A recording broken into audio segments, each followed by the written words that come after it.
In the last year or so, it feels like there have been a lot of layoffs from major video game publishers and other gaming related companies, as well as a dissatisfaction with the status quo in AAA gaming. Sometimes I see people talk about another gaming crash happening, and this talk has picked up lately as more layoffs keep getting announced. In fact, it seems like some gaming YouTubers think the sky is falling when they talk about the industry today, or they're just trying to get clicks and views because that's the game around here. I've had people tell me that we need one right now, both in person and online. I have thought about this possibility over the last several months, and whether it would be better for the current industry to crash or continue the way things are. However, the more that I think about it, the more that I realize anyone who thinks another 1983 style video game crash or something even close to it will happen, they're probably going to be wrong.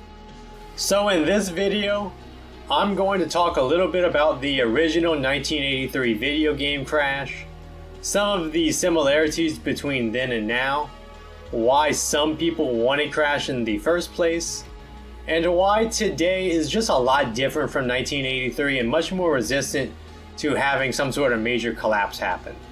I'll also give my predictions of what I think will happen to the industry in the near future as well.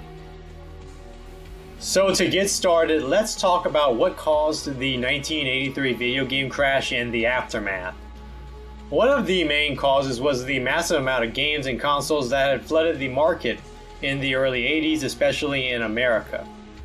By 1982, not only did you have the Atari 2600 that was still going strong, but you also had the Intellivision, ColecoVision, the Atari 5200, and the Vectrex. Plus, there were so many games coming out with no licensing required, especially on the 2600. Anyone who could program and get a game manufactured could put out a game on a console. It was an absolute free-for-all. There was no real assurance of quality, and unlike today, consumers didn't have a lot of ways to figure out which games were good and which games weren't. A lot of these games were of extremely low quality and have aged like milk compared to the arcade games that came out around this time period, making matters worse. Imagine the problem with shovelware on the Nintendo Wii and multiply that. But at least with the Nintendo Wii, the internet was a thing by then, so you could find reviews about the latest games. And even the best games from the late 70s, early 80s don't hold up compared to games in the next generation or two of consoles, in my opinion. I know a lot of other gamers feel that way as well. Atari and other companies were notorious at the time for overestimating how much demand there was for their games. Atari manufactured 12 million copies of their garbage port of Pac-Man and 5 million copies of the infamous E.T. Neither one of these games being able to sell enough to avoid having tons of leftover inventory. There were other companies who made too many games and too many copies as well, but Atari led the way and were the biggest game company at the time. The thing back then was that physical stores had to sell the games and they ordered what they thought was going to sell. With so many games being made, whether it be Atari, Activision, or any other company who manufactured cartridges back then and published games, these stores got flooded with inventory. Sometimes they were able to get a refund from the publishers, but a lot of games just ended up in bargain bins for much lower prices than MSRP, as low as $5 in some cases. Eventually, retailers got fed up when they couldn't sell the product that they had purchased and stopped keeping a lot of video games in stock because they were losing money as well. On top of that, you had the rise of affordable home computers, most notably the Commodore 64 and VIC-20, the Atari 400 and 800, the TI-99 series of computers from Texas Instruments, and the TRS-80 from Tandy. This led to a legendary pricing war in 1983 where, for instance, the Commodore 64 was at $300 retail, but oftentimes, depending on the retailer, could end up going for lower than that, sometimes much lower. The Atari 400 and 800 had also gotten discounted by the end of 1982, as the Atari 400 got down to less than $200 with rebates. It got especially nasty between Commodore and Texas Instruments, as they kept lowering their prices for much of 1983. The VIC-20 got as low as $100 at one point, and the TI-99 got below that point with a rebate. Now don't get me wrong, this was an exciting time if you were looking for an affordable home computer, but these computers were being sold as a loss and these companies were feeling the pain by the end of 1983. Texas Instruments got out of the home computer market entirely, and even Commodore lost a lot of money. Keep in mind that home computers like the Commodore 64 were much more powerful than home computers because they had stronger CPUs. The Commodore 64 would survive and hang around throughout the 80s as a cheap home computer. And obviously, even these early computers could do more than playing video games. You could type up documents, make spreadsheets, and more with the right software. It was going to be worth it for most families at the time. It wasn't just a toy for kids, which a lot of people perceived home consoles to be at the time. Anyways, too much product coming out in the console market, the vast majority of it being of extremely low quality in such a short period of time, as well as the increasing competition from the home computer market, created a collapse. Atari suffered massive financial losses in 1982 and 1983, leading Warner Brothers to sell the company to Jack Tramiel in 1984 after he was pushed out of Commodore. Coleco never made another console after the ColecoVision. Mattel never made another console after the Intellivision, except for the Hyperscan, of course, many years later. Activision survived but had to move on to the home computer market until the NES and Master System came out, but they were among the only third-party publishers to survive. As mentioned before, stores were scared off from carrying video games and consoles because they got burnt by companies like Atari leading up to the crash, and they were stuck with leftover inventory that people didn't buy. They didn't want to get burnt by another bad game like E.T. on a 2600, for instance. While the home market for computers did grow a bit, PC gaming was still in its infancy and did not grow nearly enough to make up for the decline in home consoles during this time period. The effects of the crash even affected the American arcade market, as there was a downturn starting in 1983, though it would recover later on in the decade, and arcades weren't just dependent on video games to make money. It is important to note that the effects were mostly limited to North America. Japan was pretty isolated from the American home console market, as well as the home computer market. Their arcade games did make it to the West, obviously. Games like Pac-Man, Galaga, Donkey Kong. But these releases were published most of the time by Western companies. Europe was much more into home computers like the Commodore 64 than consoles during this time period, so Europe also wasn't affected much. The UK in particular had a strong computer scene of its own back in the 1980s. Featuring PCs such as the ZX Spectrum and BBC Micro, just to name a couple. So what does the current gaming landscape have in common with 1982 and 83? Well, there is a lot of product coming out and gamers do have a ton of options. There are plenty of games out there that are of low quality, as well as AAA games that are overhyped and underwhelming. There are also a lot of games coming out that are actually unfinished, adding to the quality complaints about today's games. There seems to be a lot of copycats and imitators, which of course was not uncommon back in the early days of video games. Copycats and imitators have always been around, and it's true for just about any form of entertainment, not just video games, and especially nowadays. One other factor is the rise of PC gaming in recent years. While it was certainly a factor back in 82 and 83, the PC gaming market is a lot more mature today than 4 decades ago. It has certainly become a serious alternative to home consoles. PCs are much more affordable now than they were back then, particularly when you account for inflation. You have desktop PCs, laptops, mini PCs, and even handheld PCs like the Steam Deck that can all deliver a great gaming experience depending on how much you want to pay.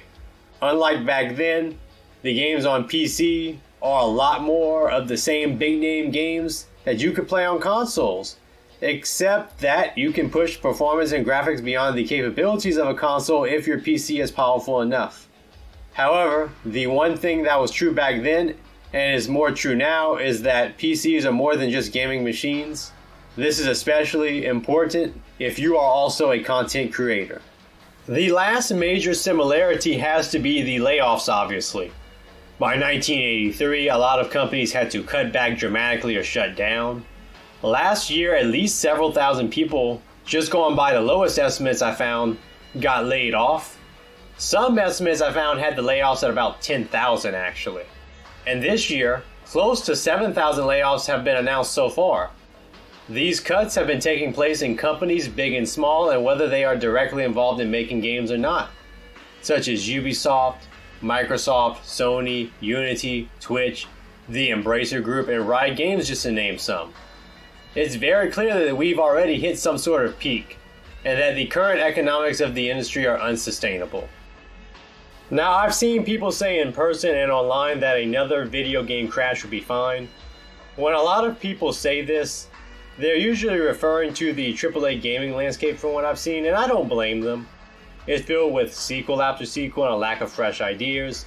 How many open world games do we need? How many live service games such as Battle Royale shooters with loot boxes and microtransactions do we really need? How many games need to have crafting elements thrown in there? Do we need another buggy game at launch? The games look a lot prettier now than they did 10-20 years ago, but how many of them have been truly innovative? I've already talked about the lack of innovation in mainstream gaming since Generation 6 or 7 in my video about video game preservation last year, so I don't want to dwell on it too much. And also, it doesn't help that a lot of new AAA games cost up to $70 instead of $50 to $60 like they did in the past. That's another problem. Another thing is that a lot of gamers are in a position where they don't need to engage with mainstream gaming anymore. There are a lot of retro gamers, for example, who feel like the industry has left them behind, which is hard to argue against. They don't care if it all burns down at the top because they have their physical collection or they spend time playing games in emulators that they didn't get around to playing in the past. Another thing is indie gaming. You can find a lot of great indie games nowadays, whether you're on PC or consoles, with Devolver Digital being a notable publisher of indie titles. Plus, there are plenty of great indie titles being released directly by small developers. Also, how many of you have bought games on sale that you've never played? I know I have. I've got plenty of games that I haven't even installed off of Steam yet.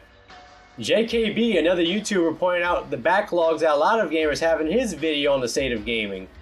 And he's right that a lot of us have plenty of games to play without needing the latest AAA titles. I think that's a point that flies under the radar for some reason in these conversations. However, there are a lot of big differences between the video game industry in 1983 and the video game industry of today. The first difference is that the industry is much more mature and bigger today than it was back then. Back in the 70s and early 80s, there were a lot of people who thought that video games could just be a fad. People within the industry probably knew that games would become more advanced once the hardware got better over time, but a lot of people outside of the industry weren't thinking that far down the line. However, after gaming recovered from the crash in 1983 and subsequent generations followed, gaming would become more and more mainstream over time, with more and more consoles and games being sold than before. Nobody sees it as a fad anymore. If anything, it is seen by many as a serious hobby, not just a toy for kids. It is now socially acceptable for games to be advertised during major sporting events on TV, for example. Even big advertisers and non-gaming companies are happy to collaborate with video game publishers and place ads inside of games. Even esports are taken seriously. EVO last year had major sponsors like AT&T. And AT&T is obviously a huge corporation that wouldn't have cared about a fighting game tournament in the past. The second difference is that the home console and PC gaming markets are a lot more stable today than they were in the past. Nintendo, Microsoft, and Sony have been the big three in the home console market since Generation 6. Nobody else has made a serious effort to get into that market since. Sony has been in it since Generation 5 with the PS1, and Nintendo has been in it since the NES and is still doing their own thing. When you look at PCs, things are a lot more stable there as well. You no longer have versions of games being made for several different computers with their own CPU architectures and quirks. You have games on PC being made primarily for Windows, with some games being ported over to Mac and Linux. It's not like in 1983 where you could put your game on the Commodore 64, the Atari 400-800, Apple IIe, IBM PCs, the TI-99, and others, and the hardware and architectures were wildly different between them, depending on the PC. Back then you had to make a version for each of those PCs. It's a lot simpler nowadays. The economy is having an effect on the video game industry in the last year or so. Inflation is affecting all aspects of the economy in just about every country in the world. Some of the increase in costs as well as layoffs have been influenced by this and the possibility of a recession coming up. When the prices for utilities, food, and materials go up, even the largest of corporations are going to be affected by this. Smaller companies will obviously be hit harder, of course. Plus, when you couple that with bad decisions and games that didn't turn out as expected in terms of sales, possibly because gamers are cutting back themselves, it should be no surprise that layoffs have been happening. While the economy wasn't great in 1983 either, inflation was actually going down by that point in the United States, and even the job market was starting to recover in 1983 and especially in 1984. If the economy in general wasn't an obvious issue, I doubt there would be as many layoffs happening. Plus, a lot of larger companies that have done layoffs lately are doing fine overall and are in no danger of going under. For example, I'm not worried about EA or Microsoft cutting some people in the office, or even shaving down some of their development teams or canceling a project or two that's not going anywhere. Companies like them should be fine. Microsoft has probably been trimming down some of the workforce they acquired from the Activision Blizzard purchase, which is to be expected because this is a common thing that you see after mergers and corporate buyouts.